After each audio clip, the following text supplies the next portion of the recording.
Hello hello hello बाटो छोडौँ ambulance दमकल र पुलिसको गाडीहरू चाहिँ के छ अब हामीसँग यसरी कन्ट्रोल गर्न सक्नुहुन्छ। हजुरले यसरी माइकिङ गरेर गाडीभित्रैबाट चाहिँ अगाडिको बाटो छोड्नुहोस् अथवा अलर्ट गराउन मिल्छ। यसरी यो देख्न सक्नुहुन्छ हजुरले। यो यसबाट चाहिँ हामीले बोलेको चिज चाहिँ यो साइरनबाट चाहिँ हजुरको के अरे स्मरणमा गर्दाखेरि बाटो छोड्ने हुन्छ। यो तपाईँले एम्बुलेन्स दमकल पुलिसको गाडी अथवा केहीमा चाहिँ चाहियो भने हामीलाई सम्झिनु होला। यो सँगसँगै यसमा डिफ्रेन्ट टाइपको साइरनहरू चाहिँ यसरी डिफ्रेन्ट टाइपको हुन्छ र डिफ्रेन्ट टाइपको यो साइरन सँगसँगै यसरी यो माइक पनि दिएको छ। गाडीभित्रबाट अलर्ट गर्न मिल्छ हजुरहरूले। र अर्को लाइट सिस्टम तपाईँलाई देखाउन खोजेँ मैले। लाइट हामीसँग अरू पनि छ।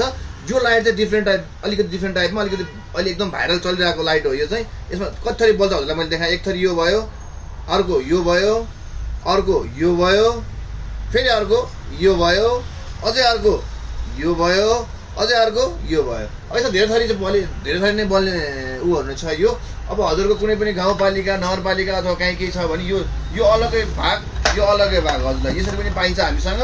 र हामीले चाहिँ यो डेलिभरी पनि गरिदिने हजुरलाई कुनै पनि ठाउँमा चाह्यो भने गाउँपालिका नगरपालिका कतै पनि कुनै पनि नेपाल अधिराज्यभरि हामीले डेलिभरी सिस्टम पनि राखेका छौँ। अब यो यसलाई अलगै चाहियो यसलाई अलग चाहियो भने नि हामीसँग छ। र योभन्दा अरू क्वालिटीमा चाहियो भने पनि हामीसँग छ। अहिले चाहिँ यति मात्रै हजुरलाई देखाएँ। अहिले चाहिँ यो चाहियो भने हजुरहरू आउनु पऱ्यो बालकुमारी कार सेन्टर कुलेश्वर है हजुर। 9808852718 मा कल गरेर आउन सक्नुहुन्छ अथवा व्हाट्सएप गर्न सक्नुहुन्छ। आइदिनु होला पाल्दिनु होला बालकुमारी कार सेन्टर। धन्यवाद।